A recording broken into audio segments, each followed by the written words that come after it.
ఇక varicose veins నుండి విముక్తి పొందండి. ఎవిస్ వాస్కులర్ సెంటర్ ఇప్పుడు మన KPHPలో గ్రాండ్ ఓపెనింగ్ ఏప్రిల్ 4వ తేదీన.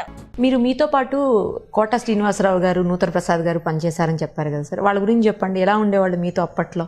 స్నేహంగా ఉండేవాడు చాలా. అంటే వాళ్ళకి కొన్ని మంచి అలవాట్లు ఉండేవి. బాగా స్నేహంగా ఉండేవాళ్ళు, సరదాగా ఉండేవాళ్ళు. నూతన ప్రసాద్ ఏమో HMTలో పనిచేసేవారు. అతని పేరు వరప్రసాద్ అసలు. అవునా? ఓకే. తను తర్వాత సినిమాల్లోకి వెళ్ళిన తర్వాత నూతన ప్రసాద్గా మార్చారు పేరు. మంచి నాటకాలు అవి వేసేవారు. కోట శ్రీనివాసరావు ఏమో స్టేట్ బ్యాంక్ ఆఫ్ ఇండియాలో పనిచేసేవారు. తను చెప్పిన జోక్ చెప్పకుండా చెప్పుకుంటూ వచ్చేవాడు. చాలా చాలా సరదా మనిషి. అసలు ఒక్కొక్కసారి కోటి బ్యాంకులో పనిచేసేవాడు. బ్యాంక్ వెళ్ళి సంతకం పెట్టుకొని దూరదర్శన్కి వచ్చేసేవాడు. అక్కడికి వచ్చి కూర్చొని కబుర్లు చెప్పి అప్పటికప్పుడు ఇదేదో ఇందాక చెప్పాను ఎమ్మొచ్చట్లనేవని ఏదో ఉంది చేద్దాం పదండి, ఆ 1 గంటకు వచ్చి కూర్చొని చేసేసేవాడు. అలాగా ధర్మవరపు సుబ్రహ్మణ్యం కూడా అలాగే వచ్చాడు. తను నిజానికి వ్యవసాయ కార్యక్రమాలకి వ్యాఖ్యానానికి రాయటానికి వచ్చాడు. అలాంటిది తర్వాత నటుడై, డైరెక్టర్ అయి అలా ప్రస్థానం జరుగుతూ వచ్చింది. మీరు చాలా రకాలైనటువంటి వార్తలు చదివి ఉంటారు మీ లైఫ్లో. అన్నేళ్ల మీ ప్రస్థానంలో మీరు బాగా గుర్తున్నటువంటి విషాదకర వార్త మీరు చదివింది ఏంటి? బాగా సంతోషకరమైన వార్త మీరు చదివింది ఏంటి? గుర్తుందా సార్? అంటే విషాదకరమైనవి అంటే ముందు అవి చెప్పేస్తే వదిలిపోతుంది. చెప్పండి. నేను చదివిన విషాద వార్తలు మా ప్రేక్షక మిత్రులు గుర్తుంచుకున్నవి ఒకటి కాదు, 2 ఉన్నాయి. ఒకటి ప్రధానమంత్రి ఇందిరాగాంధీ గారి హత్య. ఆవిడ పొద్దున్న ఇంట్లోంచి బయటికి రాగానే ఆవిడ రక్షకులే ఆవిడని కాల్చేశారు, 16 బుల్లెట్లు. అయితే ఆవిడ మరణించిన సంగతి సాయంత్రం దాకా ప్రకటించలేదు. ఆవిడని కాల్చేశారు, తీసుకెళ్ళి ఎయిమ్స్లో అడ్మిట్ చేశారు. ఎందుకంటే రాజీవ్ గాంధీ అప్పుడు కలకత్తాలో పర్యటనలో ఉన్నాడు. Okay okay. ఆయన ఢిల్లీ రావాలి, చెక్ చేయాలి. ఈ రాజకీయంగా రాజ్యాంగపరంగా తగిన ఏర్పాట్లు చేసిన తర్వాత కానీ ప్రకటించడానికి లేదు. చేశారు. సరే అయిపోయిన తర్వాత ఆ వార్త, అది ఇందాక మీతో ప్రస్తావించాను కదా, ఆ విషాదాన్ని విషాదంగానే చెప్పాము. తర్వాత ఏం చేశారు, 10 రోజుల పాటు సంతాప దినాలు ప్రకటించారు. ప్రతిరోజు అంటే అప్పట్లో టీవీ పెట్టుకున్న వాళ్ళకి గుర్తుంటుంది, తెరిస్తే విషాద సంగీతం, ఆవిడ పార్థివ దేహం, దాని మీద త్రివర్ణ పతాకం, వచ్చిన వాళ్ళు ఆవిడకి నివాళులు అర్పించడం, వెళ్ళటం. వెనకాల మన తెలుగు గొంతు, ఆ గొంతులో ఏమాత్రం మార్పు లేకుండా అదే విషాదం పలుకుతూ. అది ఎంతగా గుర్తుందంటే, అంటే ఇది నేనేదో నా డప్పు కొట్టుకోవటానికి చెప్పట్లేదు. చాలా చాలా సంవత్సరాల తర్వాత నేను ఇక్కడ బర్కత్పురా అనే ఒక ప్రాంతం ఉంది, అక్కడ జెరాక్స్ కాపీ తీసుకోవటానికి వెళ్ళాను. ఇది పని ఉండి ఆ షాప్లోకి వెళ్తే ఆ షాప్ అతను ఉర్దూ వచ్చిన అతను నన్ను చూసి క్యా హోనా జెరాక్స్ అంటే టైరో ఇచ్చాను. ఇంత లోపల ఆయన కూతురు వచ్చింది లోపల నుంచి. ఆ పాపాయికి 16-17 ఏళ్ళు ఉంటాయి.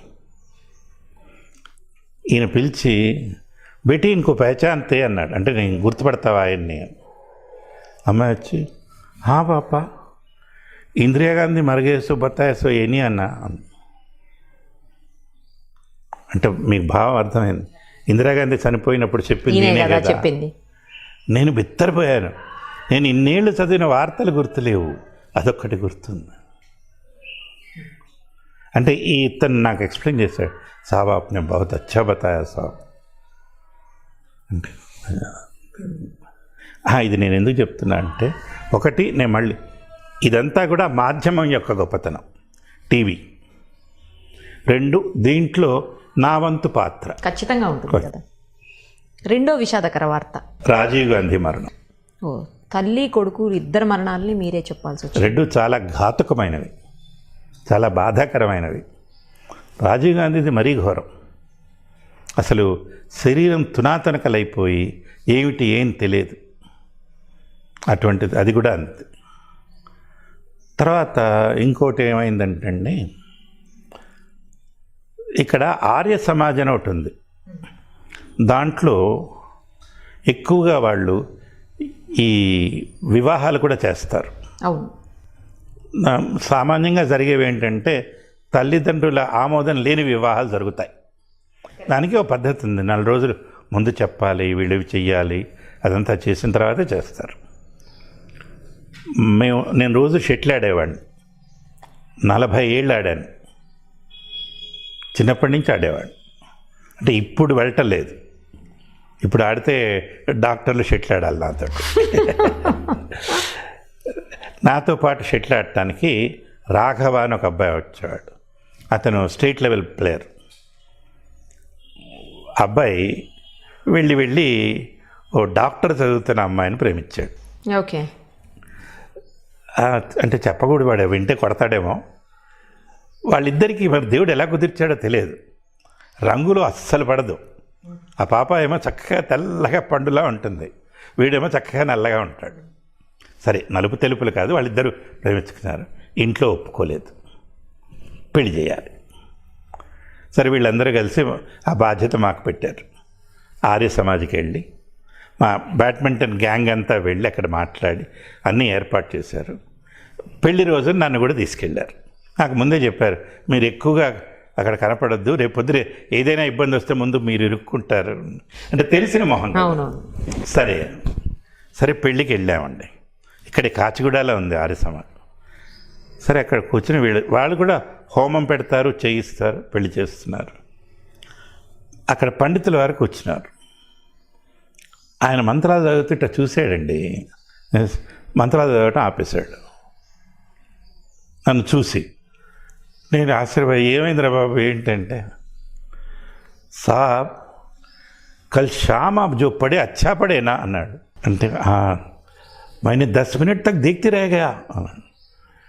ఏంట్రా అంటే, ప్రతి సంవత్సరం అంటే స్వాతంత్ర దినం కానీ గణతంత్ర దినోత్సవం కానీ ముందు రోజు భారత రాష్ట్రపతి దేశాన్ని ఉద్దేశించి ఒక సందేశం ఇస్తారు. ఆయన ఆంగ్ల సందేశానికి తెలుగు అనువాదం ప్రసారం అవుతుంది.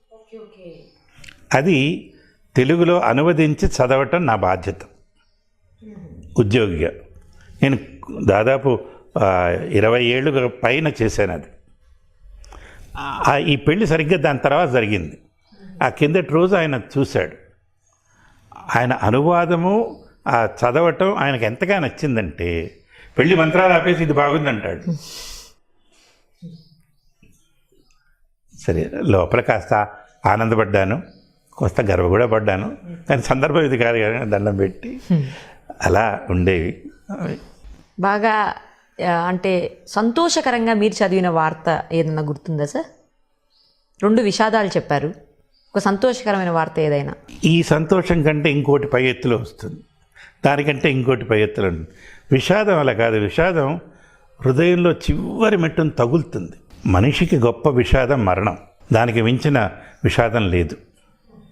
సంతోషం మీకు ఉన్నట్టుండి అత్యధిక ధనం రావచ్చు, లేదా బాగా అధికారం ఉన్న పదవి లభించవచ్చు, అనుకోకుండా మీకు అత్యున్నత పురస్కారం రావచ్చు.